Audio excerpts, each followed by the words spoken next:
Donc, aujourd'hui, nous allons vous présenter comment planter votre projet agile. Des projets agiles, on en plante tous les jours. Et je me suis dit, tiens, qu'est-ce que je peux vous apporter de plus que j'ai envie de partager, des choses que vous avez peut-être moins l'habitude de lire ou d'entendre ou de vivre au quotidien. Ce qui va m'intéresser, c'est de partager avec vous. J'ai peut-être oublié des choses et qu'il y a un échange qui s'installe. Ça pourrait être riche pour moi également. J'ai résumé en 8 points comment bien planter votre projet. Alors, vous ne me connaissez pas beaucoup, parce que je sors peu de mon table de travail. La première fois que j'ai rencontré le Clusif, et je suis très content d'être là, c'était en 95, j'étais encore étudiant, et c'était à l'époque aux Trois Fontaneaux. Donc je suis très content, 20 ans après, j'ai un peu de nostalgie dans la voix, de revenir dans vos locaux. Donc merci, j'espère qu'on va avoir un bel échange. Alors, c'est forcément focusé, hein, donc je ne détiens pas une vérité, c'est pour l'échange. Je l'ai orienté PME, c'est un peu, c'est pas tout à fait exact, c'est plutôt ETI, donc des groupes des équipes d'une centaine de personnes, jusqu'à 3000 personnes, voilà, des sous-traitants, qui est un sujet central aujourd'hui, des grands groupes, puisque j'étais responsable de sécurité e-commerce chez Carrefour, le secteur finance, défense, éditeur, une centaine de projets de transformation numérique là-dedans, et 2 gros projets de l'État à 1 milliard de budget IT, et notamment, puisque j'étais responsable de sécurité, de la construction du Pentagone à la française. Alors, où est le début du problème? Le problème, c'est parce qu'il nous faut implémenter des mesures de sécurité techniques et organisationnelles. Et les hommes qui nous ont précédés de la sécurité ont commencé à réfléchir. Il y a ce fameux cycle en V qui est instauré, qui a été très bien rappelé par Thierry, avec un accompagnement de la sécurité au cours de ce cycle en V. Aujourd'hui, on est sur du sprint. Alors, j'ai mis quelque chose de classique. Donc, sprint, pour moi, je le résume, désolé pour ceux que ça choque, c'est un peu un cycle en V, en mode rapide. Alors, c'est des cycles courts, mais ça rapproche également les hommes. C'est-à-dire que l'idée, c'est d'avoir des résultats rapidement pour prendre des décisions. Si vous m'autorisez ce raccourci. Voilà, et le fameux article 32 du RGPD, donc je ne sais pas comment dans vos organisations ça s'est ressenti, mais sur celle que je vois, ça donnait un boost incroyable pour la prise en compte de la sécurité aujourd'hui. C'est vraiment un sujet sur lequel les DG s'intéressent. Alors, première chose pour planter votre projet, le rôle du sponsor. Donc ça, c'est un peu tarte à la crème, mais ça me semblait quand même essentiel de le rappeler. Alors pourquoi? Qu'est-ce qui se passe? Moi, je me rappelle d'une société, 500 personnes, déjeuner avec le DG. Alors, on est à fond d'accord, il faut sécuriser, etc. Ouais, 1 an plus tard, c'est la cata. Pourquoi? Éloignement de ce DG, impossible de lui parler. Et j'ai en face de moi un responsable R&D. Quand 3-4 fois, on vous sort par la fenêtre, vous rentrez par la porte, ou le contraire. Vous essayez de le convaincre de faire un minimum de sécurité. Vous abandonnez l'analyse de risque parce que vous dites, l'analyse de risque, par rapport à son niveau de maturité, si je ne peux même pas lui en parler, donc vous arrivez en conformité avec un certain nombre de bonnes pratiques, et même ça, vous n'y arrivez pas. Donc vous dites, allez, on va pas personne interposer, prendre un déjeuner avec lui, et là au déjeuner, il vous dit, non mais c'est très intéressant la sécurité, hein. Mais est-ce que tu pourrais nous calculer un ROI? Ah, super. Voilà. Donc les pistes de solutions, le lien avec la direction, et puis le quotidien du métier de la sécurité, animer, piloter, informer, analyser, défendre, tester, négocier, implémenter. Et j'ai pris une jeune femme, ah non, elle est revenue, une jeune femme qui est partie en voyage. Et de temps en temps, on a quand même l'impression que la sécurité, c'est quand même un voyage. Voilà. Est-ce que ça vous inspire, hein? Bon, il y a peut-être des choses chez vous qui... Voilà. Alors la deuxième chose, je rends quand même hommage à toutes les femmes et tous les hommes de la sécurité qui écrivent, et un petit hommage également à Michel Serres qui nous a quittés avec son livre « Les arbres de connaissances » que j'avais lu quand j'étais très jeune. Alors, je m'aperçois qu'il y a des gens qui abordent la sécurité sans connaître ce background, tous ceux qui sont plantés, qui ont déjà pris des murs. et qui ont... Voilà, il y a de la littérature. Bon, je trouve qu'aujourd'hui, c'est quand même essentiel de la connaître. L'idée, c'est peut-être pas de la suivre stricto sensus, on peut prendre des raccourcis, mais c'est sûr que si on n'a pas cette culture sécurité, on va prendre des mauvais raccourcis. Et le principal mauvais, alors je vais donner un exemple, c'est quand je vois des sociétés qui publient sur Internet, ouais, regardez, un tel, ils ont des failles, mais qui n'a pas des failles chez lui? Qui n'a pas des failles? Alors des fois c'est facile, on arrive à les corriger, et puis des fois il faut des années, des millions d'euros, parce qu'il y a l'interopérabilité avec vos systèmes qui sont vieillissants, et vous ne pouvez pas corriger vos failles. Alors vous mettez des WAF, etc. Mais c'est souvent un combat, et c'est souvent un peu plus compliqué que ça paraît. Donc voilà. Et puis j'aimerais avoir un petit échange avec vous, parce que je m'aperçois qu'on a tous des guides de prédilection différents. Donc j'ai envie de vous poser la question. Parmi ces guides de l'ANSSI, du CLUSIF, il y en a évidemment d'autres, quel est votre guide préféré? Je suis sûr que mon guide préféré n'est pas le vôtre.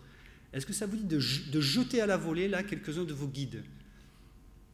Est-ce que vous osez? Est-ce qu'on tente cet exercice? Alors je commence. Alors moi, mon guide de prédilection, c'est le guide d'homologation de l'ANSSI. Voilà. Bon, on peut changer. Peut-être dans 3 mois, j'en aurai un autre. Il y a quelques années, j'en avais d'autres. Alors vous, quels sont vos guides? Enfin, j'en ai un deuxième, le temps que vous jetiez avec moi. C'est le guide de la CNIL, les 18 fiches de la CNIL que j'utilise beaucoup.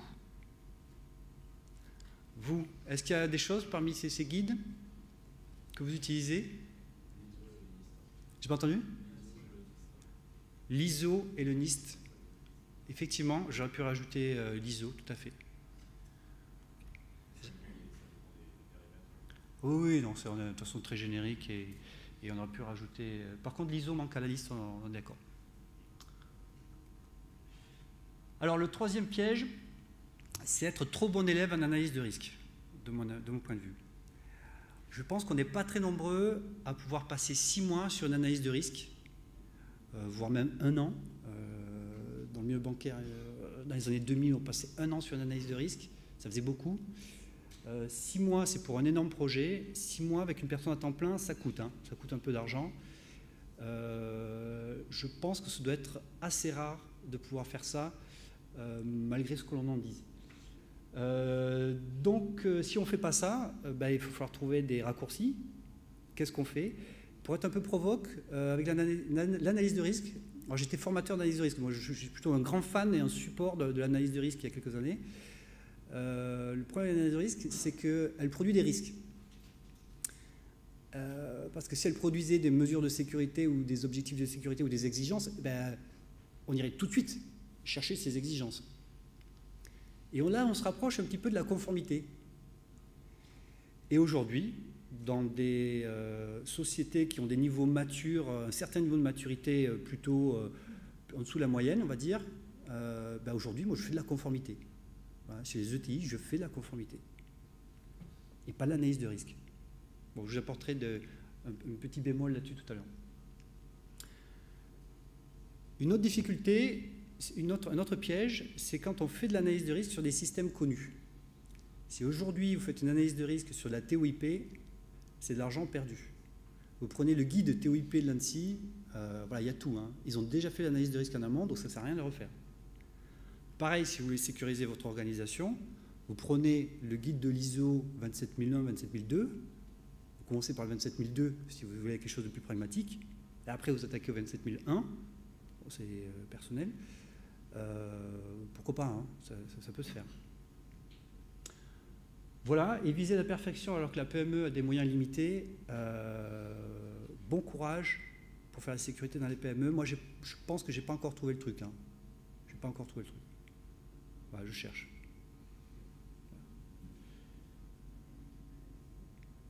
Voilà. C'est un peu provocateur, hein, il y a des choses, ça va devoir amener à réaction, ça, je pense. Hein. Vous n'hésitez pas, hein, c'est fait pour. Hein. Ah, très bien. Il y a le guide de l'ANSSI pour les PME. Vous pensez au guide de la Confédération des PME, c'est ça? Tout à fait, avec 16 ou 18 mesures. Exactement. Voilà, alors des pistes de réponse. La conformité, par exemple, ce guide pour les PME est exactement dans cette case conformité. L'outillage, je vois qu'en ce moment, il y a des outils qui reviennent au goût du jour pour faire des analyses de risque. C'est très très bien que ça revienne au goût du jour. Je n'ai pas d'avis puisque je ne les ai pas encore testés. Mais l'outillage, lorsqu'on fait des choses répétitives, peut être une réponse assez intéressante. Mais imaginez qu'on est quand même en 2019 et que ces outils arrivent uniquement maintenant. Alors vous allez me dire, oui, mais ça existait déjà avant. Oui, ils existaient avant, je les connais très bien, mais ils n'étaient pas utilisés de façon généralisée. Hein. Prenez l'outil qui supportait la méthode EBIOS, bon courage. Hein. Et les outils qui supportaient la méthode Méhari, pour jouer, c'était super sympa. En formation, c'était super sympa. Mais intellectuellement, c'était génial. Ne pas abuser. Ah, c'est pas la dernière version du support, c'est pas très grave. Ne pas abuser de votre pouvoir de responsable sécurité. Combien de fois je vois en entreprise le RSSI qui dit non, c'est non, je ne vous donne pas mon accord. Et j'ai vu pendant des semaines les directeurs métiers venir demander l'accord de la sécurité, regarder de plus en plus leurs chaussures. Les responsables sécurité disaient non, non, je veux du chiffrement asymétrique. Et mais nous, on ne sait pas faire. On peut faire du chiffrement symétrique. Non, non, non. Je veux du chiffrement asymétrique. Revenez la semaine prochaine. Le problème, c'est que derrière, il y a la rentrée scolaire, les enfants qui avaient besoin d'acheter leur cartable. Mais non, non, non, non. Le responsable de sécurité, voilà, droit dans ses bottes. Applaudio. Donc, est-ce que le RSSI doit être parfois un rempart à la transformation? Moi, je pense que de temps en temps, oui, mais il faut bien choisir. Il faut bien choisir ses combats, et c'est là qu'est la difficulté du métier. Pas toujours dire oui, mais moi, je donne quand même 90% d'avis favorables. Hein. On en parlera après. Alors là, il y a une notion qui est intéressante, j'espère que, enfin peut-être elle va être développée par l'ANSSI après, c'est ce qu'on appelle une commission d'homologation. Qui connaît le principe, qui a déjà entendu le nom de commission d'homologation et qui sait quel est le rôle d'une commission d'homologation? Est-ce que vous pouvez lever le main, hein, voir ceux qui connaissent, que je vois à peu près? D'accord. C'est un guide de 2014 qui est sans doute le guide à connaître pour implémenter des projets en sécurité. C'est des méthodes qui viennent du milieu militaire en particulier. Donc le guide est à l'ANSSI. La commission d'homologation, c'est enfin le RSSI qui n'est plus tout seul, ou l'expert sécurité qui n'est plus tout seul. Il est autour d'une table avec les responsables métiers et un président de cette commission, et c'est lui qui accepte in fine les risques. Ce n'est plus le RSSI. Donc c'est super intéressant. Ça vous fait un point en moins. Une autre chose que je trouve très pratique, c'est d'émettre des avis. Que vous soyez en Espagne ou à l'autre bout, moi j'ai des responsables, des développeurs, des chefs de projet qui m'appellent, qui me disent tiens là on est en phase recette. Alors hier c'était quoi? C'est hier, on est en phase de recette, il faut créer 20 comptes. On voudrait créer des comptes avec UMAP, une application, une sorte de Gmail qui crée rapidement des comptes temporaires. Est-ce que je peux ou est-ce que je peux pas? Voilà.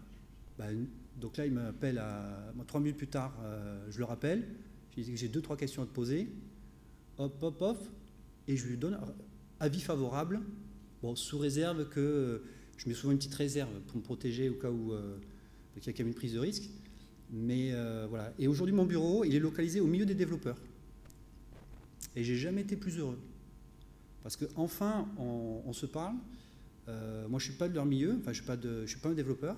Je suis plutôt quelqu'un qui a un profil fonctionnel, curieux, on va dire. Et ça se passe très bien en ce moment. Ouais, je précise. Hein. Donc, les avis de sécurité, c'est vachement intéressant. Ça, c'est un truc qui est très facile à mettre en place, informel. Et donc, du coup, l'analyse de risque, elle est informelle. Mais c'est tracé, donc l'avis est formel. L'état d'esprit, j'essaie d'être très réactif et d'être au service. Ce qui a fait qu'après, les gens, ils m'appellent. Ça, c'est le côté un peu, si vous rendez service, je trouve que c'est intéressant en sécurité. J'ai trouvé que ça apportait beaucoup de plus-value. Bon, après, je pense qu'il y a autant de méthodes de faire la sécurité agile que ce qu'il y a d'individus. Donc, chacun sa façon de faire. L'idée, c'est de se partager nos idées. On se dira, tiens, peut-être ça, c'est intéressant, je peux le faire. Bon, ça, je ne suis pas à l'aise, je ne fais pas. Hein. Voilà. Alors, ça, je me suis aperçu que c'était vachement intéressant, scorer le by design. Alors, si vous voulez planter votre démarche, vous ne scorez pas. Il faut imaginer quand même que la sécurité, c'est une matière molle. Alors, pour rendre compte et partager là-dessus, communiquer, rendre visible, pas facile. Parce que si on vous voit uniquement quand il y a des problèmes. Hein. Vous mettez en exploitation un nouveau site e-commerce et puis vous apercevez qu'il s'est fait hacker une semaine après. Alors là, tout de suite, ah, il est où le RSSI là, on vous cherche. Hein. Donc l'idée, c'est de scorer le by design. C'est très intéressant, surtout quand vous avez de nombreux projets.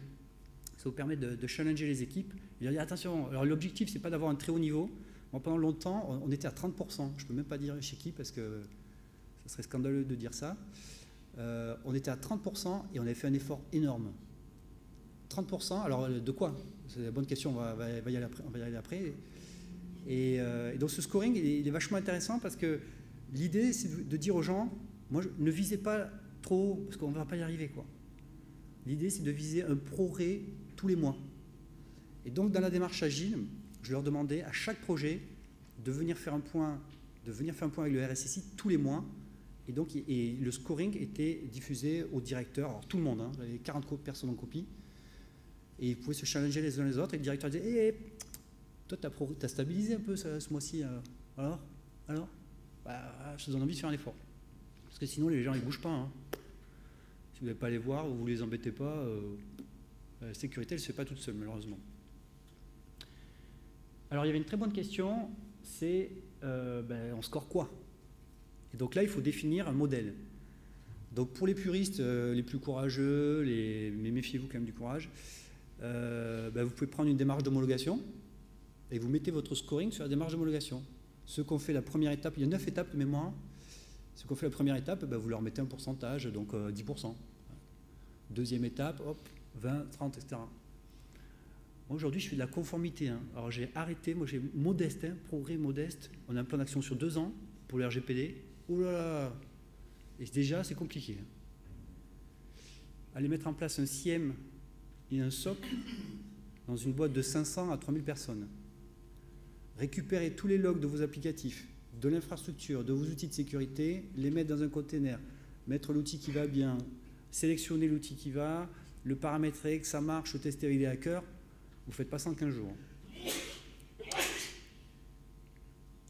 Donc, il faut définir votre base de scoring. Aujourd'hui, et ça marche super bien depuis 8 ans. Enfin, bien avec des hauts et des bas, quand même, pour essayer d'être sincère. J'ai un scoring de 50 points, très inspiré des 18 fiches de la CNIL. Voilà. Et n'oubliez pas le PDCA, c'est-à-dire qu'à tout moment, vous pouvez modifier retour d'expérience, modification, etc. Alors, si vous voulez vraiment planter votre projet, il y a un truc qui est très simple à faire, vous aidez pas vos chefs de projet. Alors là, c'est super simple à faire, vous leur répondez, pas 15 jours après, vous faites des trucs compliqués, et là, ça marche super bien. Hein. Ça, c'est super efficace. Et ils ont une difficulté, ces chefs de projet. Alors, j'ai mis un objet mystérieux. Vous vous dites, quel est cet objet mystérieux? Qui a trouvé ce que c'est? Allez, les hommes et les femmes de la sécurité. Ah, il faut sortir de la sécurité, hein? Bravo. C'est un composteur. Alors, pourquoi je dis un composteur? Au début, je cherche des images et je me dis, alors je pense sur des images de chevaliers, etc. Et puis on arrête la guerre. Je repars dans le jardin, on est en train de cultiver la sécurité, on cultive des jardins. Et ce chef de projet, il a une difficulté, c'est qu'aujourd'hui, il a sa petite... merci Thierry. Il a sa petite...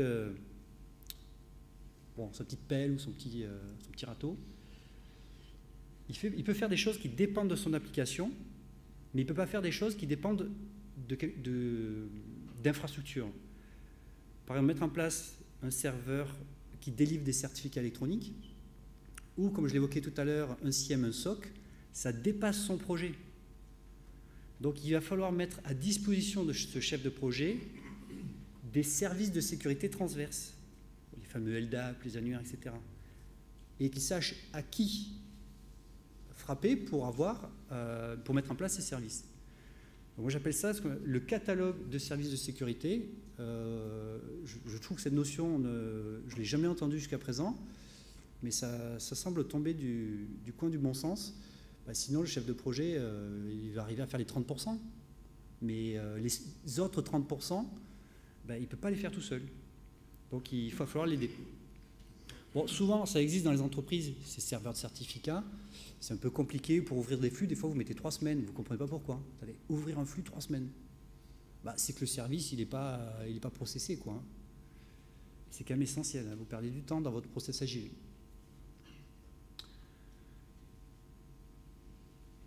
Alors ça semble une évidence, mais malheureusement, c'est loin d'être le cas.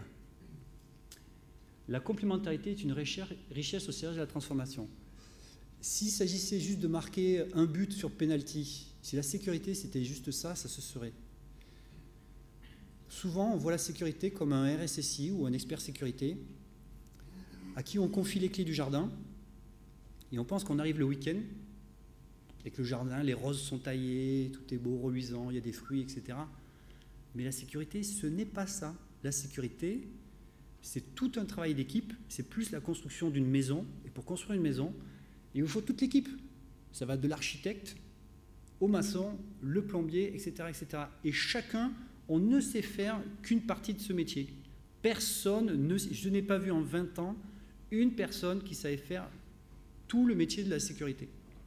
Moi-même aujourd'hui, j'interviens avec un expert technique, un magicien des solutions de sécurité, et à nous deux, on fait une très bonne équipe.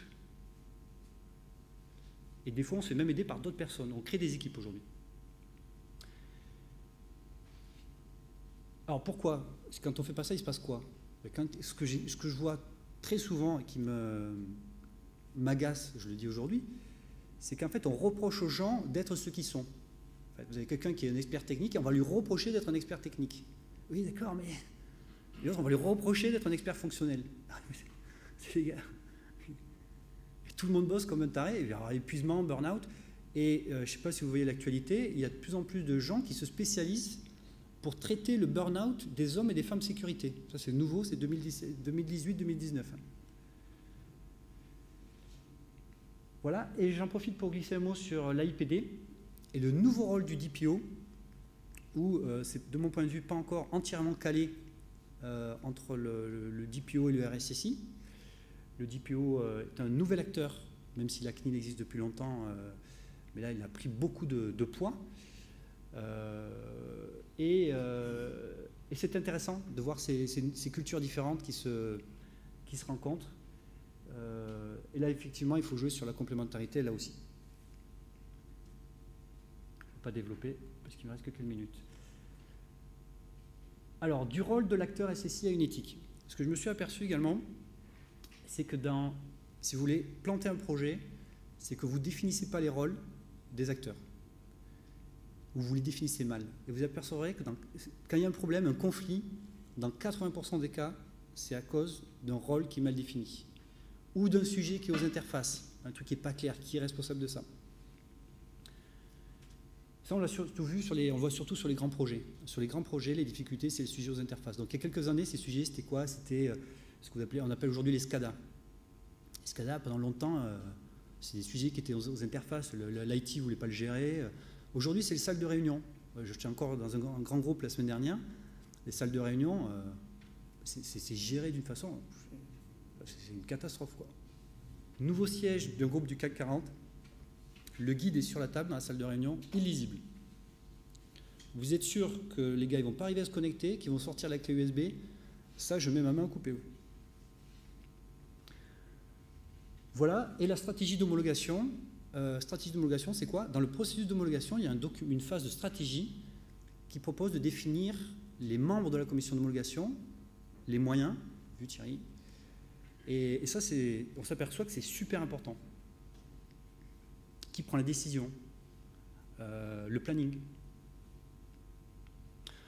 Voilà. Et en conclusion, le mot de la fin avant de libérer la parole et d'écouter vos questions, c'est le mot d'éthique du numérique qui doit se développer sur l'aspect sécurité. Vous êtes les seuls acteurs sur votre domaine à pouvoir à un moment dire non. Si on vous demande d'installer des logiciels de surveillance dans des pays et que vous savez que ça va être utilisé contre les populations, et on a vu ça sur ces 10 dernières années, ça s'est généralisé, vous êtes les seuls à pouvoir agir. Quand on vous demande d'espionner en interne vos collaborateurs, pour des motifs pas souvent très clairs, évidemment jamais écrits, avec aucun mandat, quand on vous demande de ne pas faire de traces par mail, etc., nous sommes les seuls à pouvoir réagir.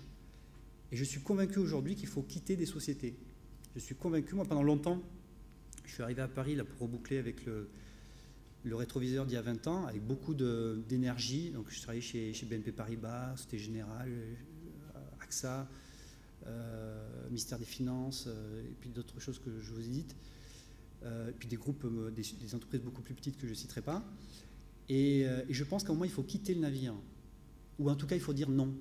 Moi, j'étais dans un esprit un peu, on nous apprend à faire du sport français, allez, challenge, etc. Mais en fait, aujourd'hui, je suis convaincu qu'il y a des fois, il faut mettre sa lettre de démission sur la table parce qu'il y a quelque chose qui n'est pas clair et que sinon, vous commencez à sentir que qu'il va y avoir un problème dans 6 mois, dans 3 mois. Et voilà. Et si j'ai un regret, c'est de ne pas avoir fait ça plus tôt. Aujourd'hui, je l'utilise comme une arme. Mais voilà. Bon, c'est plus facile à dire qu'à mettre en œuvre parce qu'il y a des contraintes économiques. Mais c'est intéressant à en voir en tête sans aller forcément jusqu'à cet extrême. Merci beaucoup pour votre échange et j'accueille avec plaisir vos questions.